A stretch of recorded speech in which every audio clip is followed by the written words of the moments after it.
Read the Bible in 1 year with The Treasured Word. March 12th. Numbers chapters 16 through 18, verse 32. Complaints of the people. On the next day all the congregation of the children of Israel complained against Moses and Aaron, saying, "You have killed the people of the Lord." Now it happened, when the congregation had gathered against Moses and Aaron, that they turned toward the tabernacle of meeting, and suddenly the cloud covered it, and the glory of the Lord appeared. Then Moses and Aaron came before the tabernacle of meeting. And the Lord spoke to Moses, saying, "Get away from among this congregation, that I may consume them in a moment." And they fell on their faces. So Moses said to Aaron, "Take a censer and put fire in it from the altar, put incense on it, and take it quickly to the congregation and make atonement for them, for wrath has gone out from the Lord. The plague has begun." Then Aaron took it as Moses commanded, and ran into the midst of the assembly, and already the plague had begun among the people. So he put in the incense and made atonement for the people. And he stood between the dead and the living, so the plague was stopped. Now those who died in the plague were 14,700, besides those who died in the Korah incident. So Aaron returned to Moses at the door of the tabernacle of meeting, for the plague had stopped. The budding of Aaron's rod. And the Lord spoke to Moses, saying, "Speak to the children of Israel, and get from them a rod from each father's house, all their leaders according to their father's houses, 12 rods. Write each man's name on his rod. And you shall write Aaron's name on the rod of Levi. For there shall be one rod for the head of each father's house. Then you shall place them in the tabernacle of meeting before the testimony, where I meet with you. And it shall be that the rod of the man whom I choose will blossom, thus I will rid myself of the complaints of the children of Israel, which they make against you." So Moses spoke to the children of Israel, and each of their leaders gave him a rod apiece, for each leader according to their father's houses, 12 rods, and the rod of Aaron was among their rods. And Moses placed the rods before the Lord in the tabernacle of witness. Now it came to pass on the next day that Moses went into the tabernacle of witness, and behold, the rod of Aaron, of the house of Levi, had sprouted and put forth buds, had produced blossoms and yielded ripe almonds. Then Moses brought out all the rods from before the Lord to all the children of Israel, and they looked, and each man took his rod. And the Lord said to Moses, "Bring Aaron's rod back before the testimony, to be kept as a sign against the rebels, that you may put their complaints away from me, lest they die." Thus did Moses, just as the Lord had commanded him, so he did. So the children of Israel spoke to Moses, saying, "Surely we die, we perish, we all perish. Whoever even comes near the tabernacle of the Lord must die. Shall we all utterly die?" Duties of priests and Levites. Then the Lord said to Aaron, "You and your sons and your father's house with you shall bear the iniquity related to the sanctuary, and you and your sons with you shall bear the iniquity associated with your priesthood. Also bring with you your brethren of the tribe of Levi, the tribe of your father, that they may be joined with you and serve you while you and your sons are with you before the tabernacle of witness. They shall attend to your needs and all the needs of the tabernacle, but they shall not come near the articles of the sanctuary and the altar, lest they die, they and you also. They shall be joined with you and attend to the needs of the tabernacle of meeting, for all the work of the tabernacle, but an outsider shall not come near you. And you shall attend to the duties of the sanctuary and the duties of the altar, that there may be no more wrath on the children of Israel. Behold, I myself have taken your brethren the Levites from among the children of Israel. They are a gift to you, given by the Lord, to do the work of the tabernacle of meeting. Therefore you and your sons with you shall attend to your priesthood for everything at the altar and behind the veil, and you shall serve. I give your priesthood to you as a gift for service, but the outsider who comes near shall be put to death." Offerings for support of the priests. And the Lord spoke to Aaron, "Here, I myself have also given you charge of my heave offerings, all the holy gifts of the children of Israel. I have given them as a portion to you and your sons, as an ordinance forever. This shall be yours of the most holy things reserved from the fire, every offering of theirs, every grain offering and every sin offering and every trespass offering which they render to me, shall be most holy for you and your sons. In a most holy place you shall eat it, every male shall eat it. It shall be holy to you. This also is yours, the heave offering of their gift, with all the wave offerings of the children of Israel. I have given them to you and your sons and daughters with you, as an ordinance forever.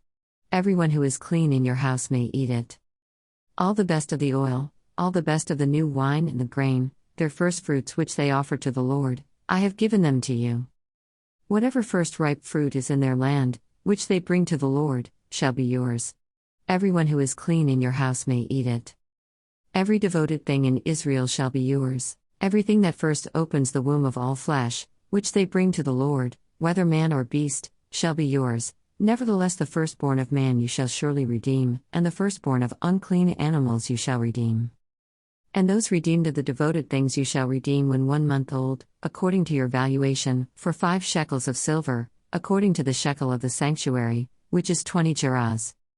But the firstborn of a cow, the firstborn of a sheep, or the firstborn of a goat you shall not redeem, they are holy. You shall sprinkle their blood on the altar, and burn their fat as an offering made by fire for a sweet aroma to the Lord. And their flesh shall be yours, just as the wave breast and the right thigh are yours. All the heave offerings of the holy things, which the children of Israel offer to the Lord, I have given to you and your sons and daughters with you as an ordinance forever. It is a covenant of salt forever before the Lord with you and your descendants with you. Then the Lord said to Aaron, You shall have no inheritance in their land, nor shall you have any portion among them. I am your portion and your inheritance among the children of Israel. Tithes for support of the Levites. Behold, I have given the children of Levi all the tithes in Israel as an inheritance in return for the work which they perform, the work of the tabernacle of meeting. Hereafter the children of Israel shall not come near the tabernacle of meeting, lest they bear sin and die. But the Levites shall perform the work of the tabernacle of meeting, and they shall bear their iniquity. It shall be a statute forever, throughout your generations, that among the children of Israel they shall have no inheritance. For the tithes of the children of Israel, which they offer up as a heave offering to the Lord, I have given to the Levites as an inheritance, therefore I have said to them, Among the children of Israel they shall have no inheritance. The tithe of the Levites. Then the Lord spoke to Moses, saying, Speak thus to the Levites, and say to them, When you take from the children of Israel the tithes which I have given you from them as your inheritance, then you shall offer up a heave offering of it to the Lord, 1/10 of the tithe. And your heave offering shall be reckoned to you as though it were the grain of the threshing floor and as the fullness of the winepress. Thus you shall also offer a heave offering to the Lord from all your tithes which you receive from the children of Israel, and you shall give the Lord's heave offering from it to Aaron the priest. Of all your gifts you shall offer up every heave offering due to the Lord, from all the best of them, the consecrated part of them.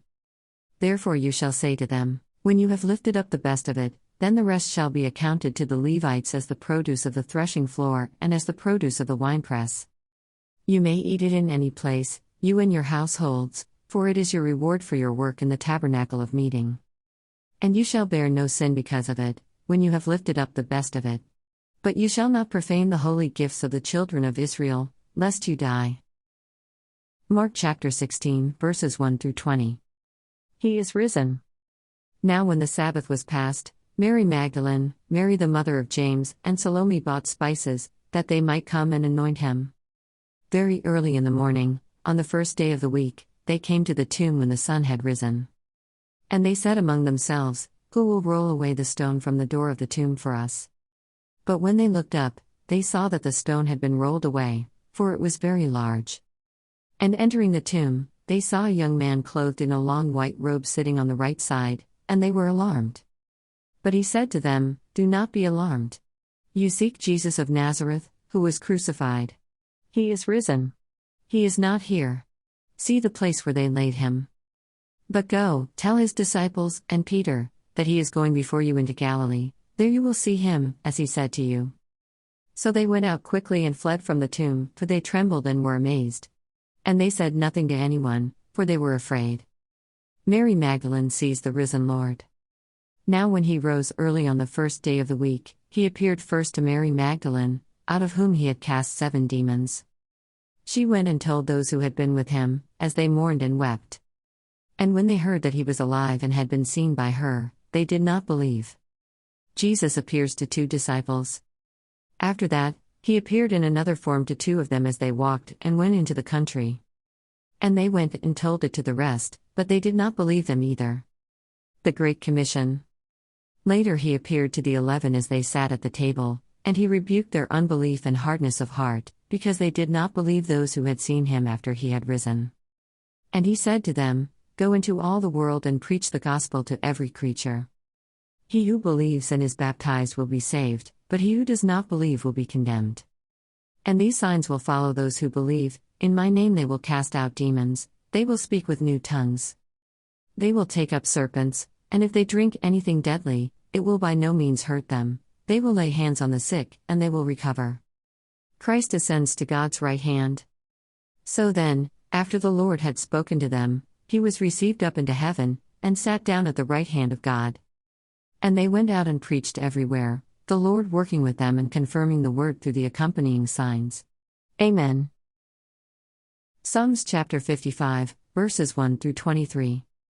Trust in God concerning the treachery of friends. To the chief musician. With stringed instruments. A contemplation of David. Give ear to my prayer, O God, and do not hide yourself from my supplication. Attend to me, and hear me. I am restless in my complaint, and moan noisily. Because of the voice of the enemy, because of the oppression of the wicked, for they bring down trouble upon me, and in wrath they hate me. My heart is severely pained within me, and the terrors of death have fallen upon me. Fearfulness and trembling have come upon me, and horror has overwhelmed me. So I said, Oh, that I had wings like a dove! I would fly away and be at rest. Indeed, I would wander far off and remain in the wilderness. Selah. I would hasten my escape from the windy storm and tempest. Destroy, O Lord, and divide their tongues, for I have seen violence and strife in the city. Day and night they go around it on its walls, iniquity and trouble are also in the midst of it. Destruction is in its midst, oppression and deceit do not depart from its streets. For it is not an enemy who reproaches me, then I could bear it. Nor is it one who hates me who has exalted himself against me, then I could hide from him. But it was you, a man my equal, my companion and my acquaintance. We took sweet counsel together, and walked to the house of God in the throng. Let death seize them, let them go down alive into hell, for wickedness is in their dwellings and among them. As for me, I will call upon God, and the Lord shall save me. Evening and morning and at noon I will pray, and cry aloud, and he shall hear my voice. He has redeemed my soul in peace from the battle that was against me, for there were many against me. God will hear, and afflict them, even he who abides from of old. Selah, because they do not change, therefore they do not fear God. He has put forth his hands against those who were at peace with him, he has broken his covenant. The words of his mouth were smoother than butter, but war was in his heart. His words were softer than oil, yet they were drawn swords. Cast your burden on the Lord, and he shall sustain you, he shall never permit the righteous to be moved. But you, O God, shall bring them down to the pit of destruction. Bloodthirsty and deceitful men shall not live out half their days, but I will trust in you. Proverbs chapter 11, verse 7. When a wicked man dies, his expectation will perish, and the hope of the unjust perishes. Thanks for reading along with The Treasured Word. See you tomorrow.